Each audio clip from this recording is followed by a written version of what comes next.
Allah mengikat hidayah mereka dengan agama yang diridhoinya. Inna daina indallaha Islam. Sesungguhnya agama yang diridhoi di sisi Allah hanyalah Islam.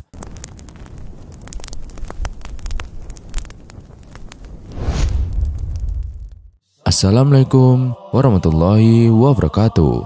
Sahabat beriman yang dirahmati Allah Subhanahu wa Ta'ala. Nabi Adam alaihissalam adalah manusia pertama yang diciptakan oleh Allah Subhanahu wa Ta'ala di muka bumi ini.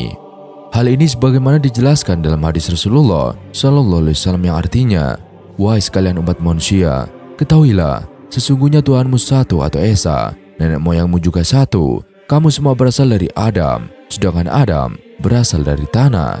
Hadis riwayat Ahmad.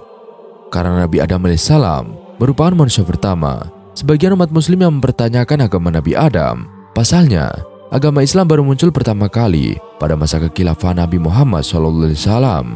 Mengenai hal ini, para ulama menyebutkan bahwa agama Nabi Adam alaihissalam adalah tauhid. Bagaimana ajaran yang terkandung di dalamnya? Agama Nabi Adam menjadi satu-satunya kepercayaan tertua di dunia. Sebab, sebagaimana diyakini oleh pemeluk agama Samawi, Nabi Adam adalah manusia pertama yang ada di dunia. Mengutip buku sejarah terlengkap 25 Nabi karya Rizm Azid 2018, agama Nabi Adam alaihissalam adalah agama tauhid, yaitu agama yang mengesahkan Tuhan. Nabi Adam tidak pernah menyembah berhala sebagaimana dilakukan orang jahiliyah pada masa itu. Nabi Adam dimuliakan dan ditinggikan derajatnya oleh Allah Subhanahu wa Ta'ala, dan beliau menjadi nabi pertama yang diutus olehnya untuk mengajarkan agama tauhid kepada anak cucunya. Semula Nabi Adam tinggal di surga, tapi karena melakukan sebuah dosa dan melanggar perintah Allah Subhanahu wa Ta'ala, ia pun diturunkan ke bumi bersama istrinya Siti Hawa. Ditinjau dari segi bahasa, nama Adam memiliki makna tanah, manusia, coklat muda, dan para ulama memperkirakan Nabi Adam alaihissalam hidup pada tahun 5872 sampai 4942 sebelum Masehi. Adam bersama Hawa dipercaya oleh agama-agama Samawi sebagai orang tua dari semua manusia yang ada di dunia. Namun tiap agama Samawi mengisahkan sosoknya dengan cara yang berbeda. Bicara soal penampakan fisik Nabi Adam alaihissalam, sebuah hadis Nabi Muhammad SAW menjelaskan bahwa beliau memiliki postur yang sangat tinggi, yakni mencapai 60 hasta atau sekitar 27,432 meter. Dan beliau digambarkan sebagai pribadi yang beradab, memiliki ilmu tinggi, dan bukan termasuk manusia purba.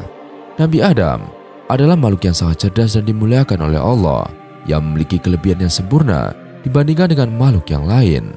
Nabi Adam diciptakan dalam bentuk sebaik-baiknya, dan sungguh kami telah memuliakan anak cucu Adam, dan kami angkut mereka di darat dan di laut, dan kami telah beri mereka rezeki dari yang baik-baik, dan kami lebihkan mereka di atas banyak makhluk yang kami ciptakan dengan kelebihan yang sempurna. Quran Surat Al-Isra ayat 70. Menurut riwayat Al-Quran, ketika Nabi Adam alaihissalam selesai diciptakan oleh Allah, seluruh malaikat bersujud atas perintahnya. Dan ini karena kemuliaan dan kecerdasan yang dimiliki Nabi Adam, menjadikannya sebagai makhluk yang mempunyai derajat amat tinggi. Tentu, keterangan dalam Al-Quran ini sangat bertentangan dengan gambaran manusia purba menurut Charles Darwin, di mana ia menggambarkan manusia pertama di bumi sebagai manusia purba yang berjalan dengan 4 kaki.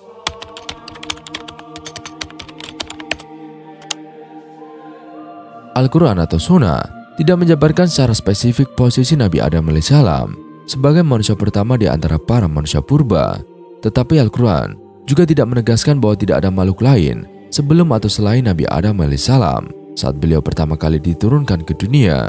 Di dalam ilmu taskonomi, kita atau manusia modern hari ini termasuk kategori Homo sapiens yang evolusinya diperkirakan dimulai di Eurasia antara 40.000 sampai 150.000 tahun yang lalu.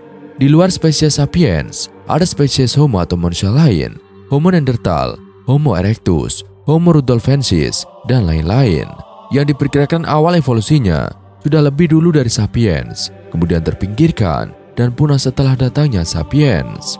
Homo lain ini yang disebut manusia purba dari sudut pandang sapiens. Para ilmuwan tidak mengkategorikan kita dan mereka menjadi satu karena perbedaan-perbedaan yang utamanya fisik. Sampai di sini pun ada perbedaan teori di antara para ilmuwan evolusi, tapi supaya cepat sampai ke pokok masalah, saya mencukupkan dengan teori ini saja. Lalu, siapakah Nabi Adam alaihissalam? Apakah beliau sapiens? Kemungkinan besar iya, karena kita semua terlahir dari beliau dan mewarisi struktur tubuh beliau. Wahai manusia, bertakwalah kepada Tuhanmu yang telah menciptakan kamu dari diri yang satu atau Adam, dan Allah menciptakan pasangannya atau Hawa dari dirinya, dan dari keduanya Allah memperkembangbiakan laki-laki dan juga perempuan yang banyak. Quran Surat An-Nisa ayat 1. Lalu apabila beliau sapiens, tentu beliau bukan manusia atau homo pertama. Tahan dulu, kita tidak tahu apakah kata insana dalam Al-Quran yang digunakan untuk menyebut Nabi Adam alaihissalam dan manusia keturunannya merujuk pada homo secara general atau pada sapiens secara khusus. Bagaimana bila Al-Quran tidak menganggap homo selain sapien atau insana dan tidak membebankan taklif atau keharusan beribadah kepada selain sapiens? Dan ingat, ini asumsi saja, karena detail pastinya tidak pernah dijelaskan di dalam Al-Quran. Pun itulah sebabnya asumsi saya berhenti sampai di sini. Dan meskipun masih ada titik-titik yang harus dihubungkan agar menjadi 100% rampung, saya percayakan keyakinan saya kepada agama dan sains. Walau terkadang keduanya seperti berseberangan, tapi justru saya mengambil pelajaran dari sini untuk tidak bertentangan keduanya, karena perspektif yang diambil kedua ranah pun berbeda. Mengapa kita tidak terima saja kedua perspektif, seraya terus memperkaya diri dengan menambah pengetahuan?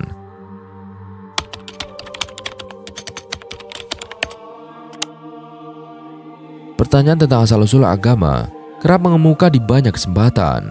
Muncul persoalan apakah agama sudah ada di surga sejak Nabi Adam alaihissalam berada di lokasi mulia itu.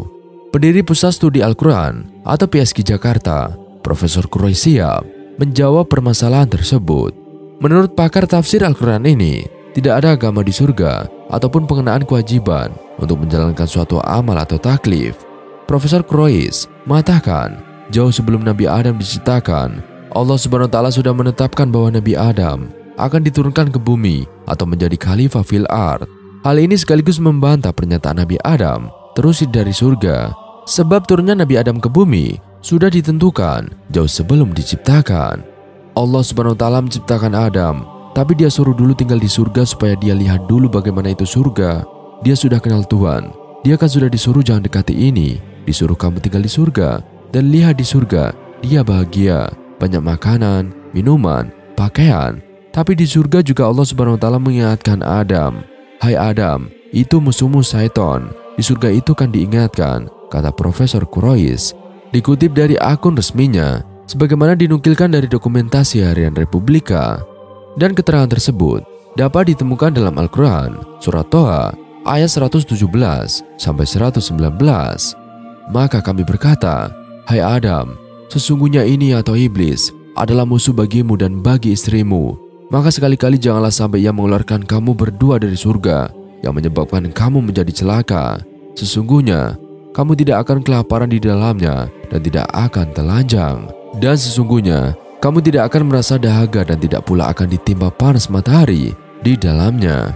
Menurut dia dapat pula dipelajari di dalam Quran Surat Al-Waqiah ayat 25-26. Menurut Quraisyab, Allah Ta'ala menetapkan Adam tinggal di surga agar dijadikan target untuk melaksanakan tugasnya di bumi, seakan Allah menyuruh Adam untuk membuat bayang-bayang surga di bumi. Manusia harus berusaha sehingga tersedia sandang, pangan, papan dan kebutuhan lainnya di bumi. Manusia juga bertugas menciptakan kedamaian seperti di dalam surga yang damai. Meski demikian, Quraish menjelaskan, Adam melanggar perintah Allah hingga akhirnya diturunkan ke bumi. Dan menurut Quraish, ketika telah diturunkan ke bumi, ada proses yang dilalui Adam untuk menemukan agama. Hal ini dapat ditemukan di dalam Al-Quran. Allah Subhanahu wa Ta'ala berfirman, turunlah kamu semuanya dari surga itu. Kemudian jika datang petunjukku kepadamu, maka barang siapa yang mengikuti petunjukku, niscaya tidak akan kekhawatiran atas mereka dan tidak pula mereka bersedih hati. Quran Surat Al-Baqarah ayat 38. Konsep Islam tentang benih lahirnya agama, dia mengatakan, bermula ketika Adam turun ke bumi dan menemukan 3 hal, yakni kebenaran, kebaikan dan juga keindahan. Hal ini membuatnya menemukan sesuatu yang memiliki kebenaran, kebaikan dan juga keindahan yang langgeng, kekal dan tidak rusak, serta tidak terbatas, yakni Allah Ta'ala. Sahabat beriman, hal apa yang membuat Nabi Adam iri dengan umat Nabi Muhammad SAW?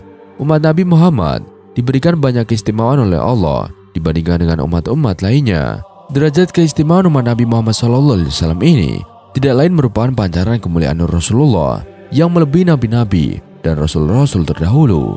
Mengutip sebuah hadis yang menyatakan bahwa ada 5 keistimewaan Nabi Muhammad SAW yang Allah berikan kepadanya tidak diberikan kepada nabi sebelumnya, dan sebagaimana sabdanya, "Aku diberi 5 yang tidak diberikan kepada seorang pun sebelum aku.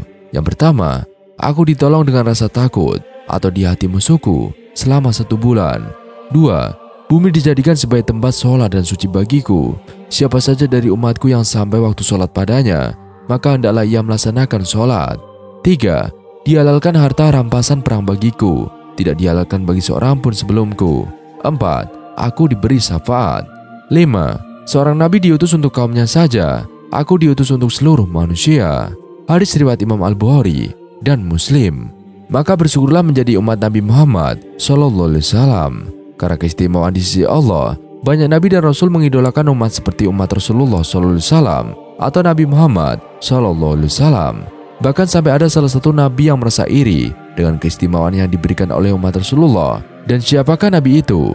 Nabi itu adalah Nabi Adam alaihissalam, seperti yang pernah dijelaskan oleh Imam Nawawi Al-Bantani dalam kitabnya Nasahihul Ibad. Ada 4 hal yang membuat Nabi Adam alaihissalam iri dengan umat Nabi Muhammad SAW. Dikisahkan bahwa Nabi Adam alaihissalam berkata, "Sesungguhnya Allah memberikan 4 kemuliaan kepada umat Nabi Muhammad SAW, yang mana Dia tidak memberikannya kepadaku." Dan berikut 4 hal yang membuat Nabi Adam alaihissalam iri kepada umat Nabi Muhammad SAW. Di antaranya yang pertama, bisa bertaubat di mana saja. Nabi Adam alaihissalam berkata, "Taubatku hanya diterima ketika di kota Mekah." Sedangkan umat Nabi Muhammad SAW bertaubat dimanapun tempatnya, lalu Allah Subhanahu wa Ta'ala menerima taubat mereka. Setelah Nabi Adam alaihissalam dan Hawa bermaksiat dengan memakan buah kuldi di surga, Allah telah menghukum dan memenjarakan keduanya ke dalam dunia. Namun keduanya tiada henti menangis, menyesal, dan memohon ampunan kepada Allah Subhanahu wa Ta'ala. Barulah ketika keduanya berada di kota Makkah, Allah mengampuni dosa Nabi Adam alaihissalam dan Hawa. Hal tersebut sangat berbeda dengan umat Rasulullah SAW. Allah menjadikan dimanapun tempatnya dan kapanpun waktunya untuk bertaubat dari dosa-dosa seberapa dosa seorang hamba. Jika dia mau bertobat dan menyesali kesalahannya, maka rahmat dan ampunan dari Allah Ta'ala lebih luas daripada murkanya, sehingga taubatnya pasti akan diterima. 2. Diberikan pakaian oleh Allah Subhanahu wa Ta'ala meski bermaksiat. Nabi Adam alaihissalam berkata, "Sesungguhnya aku mengenakan pakaian ketika aku bermaksiat, maka Allah Subhanahu wa Ta'ala menjadikanku telanjang. Sedangkan umat Nabi Muhammad SAW bermaksiat dalam keadaan telanjang, namun Dia memberikan pakaian kepada mereka." Setelah Nabi Adam alaihissalam dan Hawa bermaksiat kepada Allah Subhanahu wa Ta'ala dengan memakan buah kuldi, Allah pun melepas semua pakaian mewah yang indah dari surga. Bahkan dalam salah satu riwayat, dahulu kulit Nabi Adam alaihissalam berbentuk seperti kuku, dan ketika ia bermaksiat, bentuk kuku itu hanya tersisa di ujung tangan dan kakinya. Sedangkan umat Nabi Muhammad SAW yang senantiasa bermaksiat dengan melakukan perbuatan zina dan sebagainya, namun Allah Subhanahu wa Ta'ala tetap memberikan mereka pakaian di dunia, bahkan mampu membeli dan mengenakan pakaian baru yang lebih bagus. 3. Meski bermaksiat kepada Allah Subhanahu wa Ta'ala, tidak memisahkan mereka dengan istrinya. Ketika aku bermaksiat, maka Allah Subhanahu wa Ta'ala memisahkan antara aku dan istriku. Sedangkan umat Nabi Muhammad SAW bermaksiat kepada Allah dan Dia tidak memisahkan antara mereka dan istri-istri mereka. Dikisahkan, ketika Nabi Adam alaihissalam dan Hawa diusir dari surga setelah melakukan perbuatan maksiat, keduanya pun dipisahkan antara pojok bumi dengan pojok bumi lainnya. Namun umat Nabi Muhammad SAW tetap mampu berkumpul bersama istri, anak-anak, dan keluarga setelah melakukan dosa besar. 4. Dimasukkan surga tatkala bertaubat. Sesungguhnya aku telah bermaksiat di dalam surga, lalu Allah mengusirku dari surga. Sedangkan umat Nabi Muhammad SAW bermaksiat kepada Allah di luar surga, lalu Dia memasukkan mereka ke dalam surga tatkala mereka bertaubat. Jika dahulu Nabi Adam dan Hawa diusir dari surga dan diturunkan ke dunia setelah bermaksiat, namun hal tersebut berbeda dengan umat Nabi Muhammad SAW. Seberapa besar dan berat dosa seorang hamba di dunia, jika ia mau bertobat dengan sungguh-sungguh, maka Allah Subhanahu wa Ta'ala akan membalasnya dengan surga. Wallahu alam.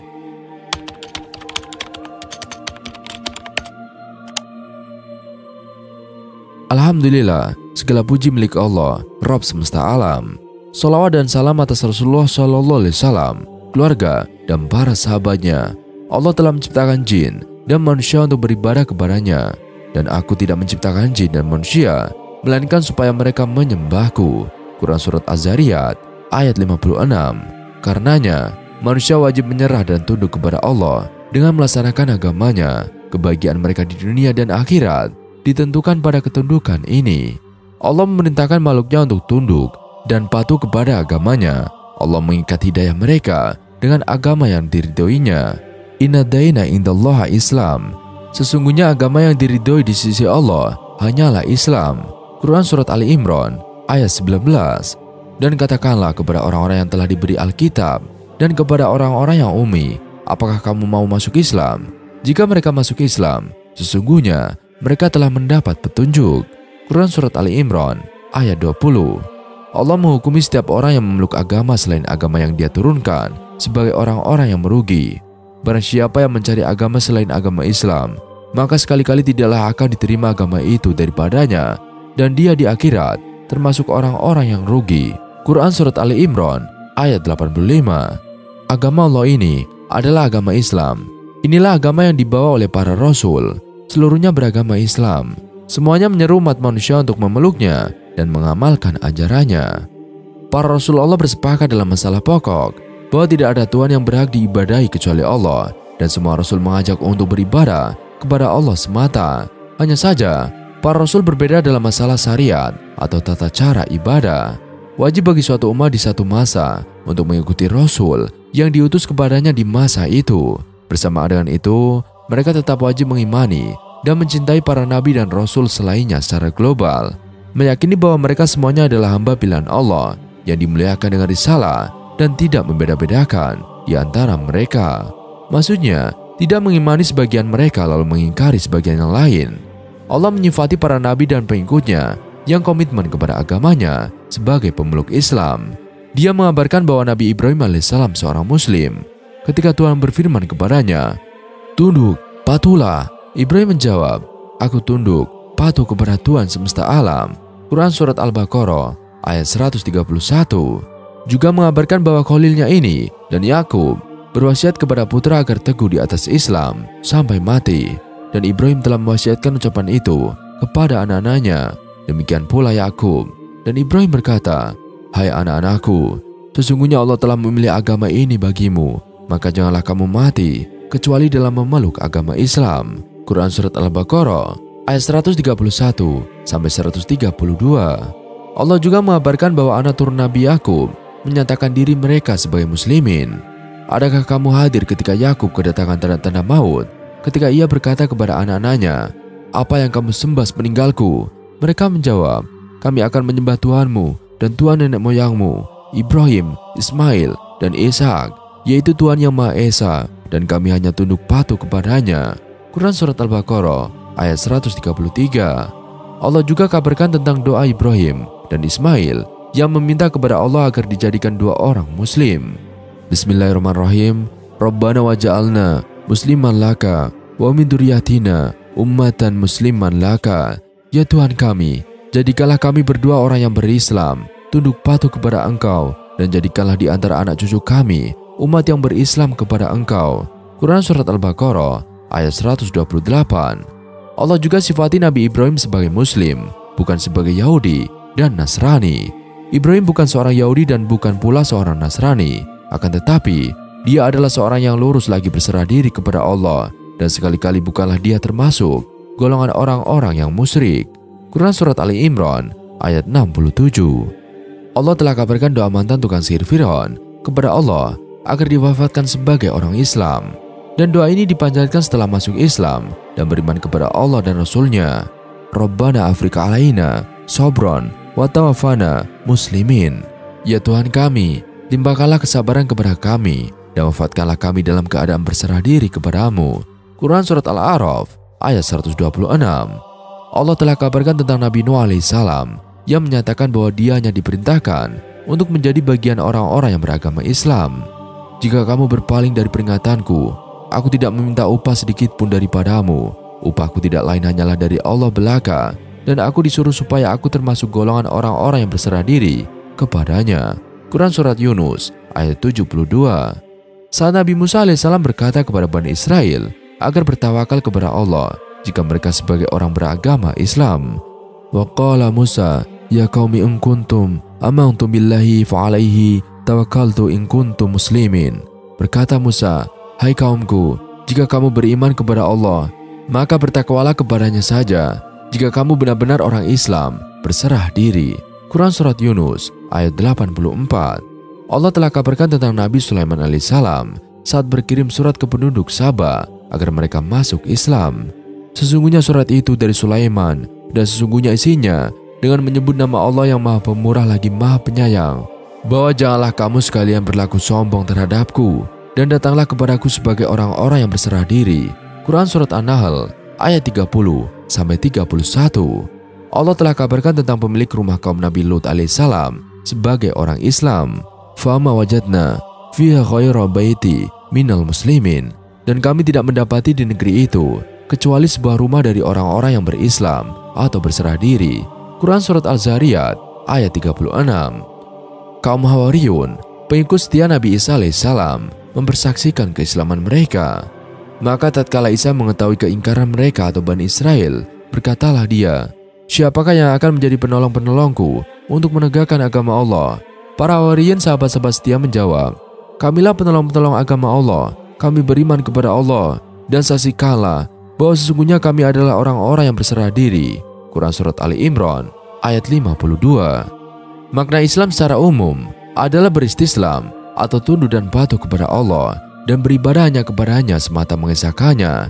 Ini adalah agamanya seluruh para nabi dan rasul yang telah disebutkan di atas. Karenanya, bagi umat Nabi Muhammad SAW agar mengimani mereka dan tidak memilah-memilih di antara mereka. Kewajiban ini berlaku juga kepada kaum yang mengaku pengikut Nabi Musa dan Nabi Isa alaihissalam atau Yahudi dan Nasrani. Jika mereka mengimani risalah sebagian rasul tadi dan mengingkari sebagian yang lain, maka mereka divonis kafir dan diancam dengan siksa yang dahsyat. Sesungguhnya, orang-orang yang kafir kepada Allah dan Rasul-Rasulnya dan bermaksud memperbedakan antara keimanan kepada Allah dan Rasul-Rasulnya dengan mengatakan, kami beriman kepada yang sebagian dan kami kafir terhadap sebagian yang lain, serta bermaksud dengan perkataan itu mengambil jalan tengah di antara yang demikian, iman atau kafir. Merekalah orang-orang yang kafir sebenar-benarnya. Kami telah menyediakan untuk orang-orang yang kafir itu siksaan yang menghinakan. Quran Surat Al-Nisa ayat 150-151. Rasulullah SAW telah bersabda, demi zat yang jiwa Muhammad berada di tangannya, tiada seorang pun di kalangan umat ini yang mendengar ajaranku, baik dari golongan Yahudi maupun Nasrani, kemudian ia mati sementara ia tidak beriman dengan risalah yang aku bawa atau Islam, kecuali ia akan mati menjadi penghuni neraka. Hadis riwayat Muslim.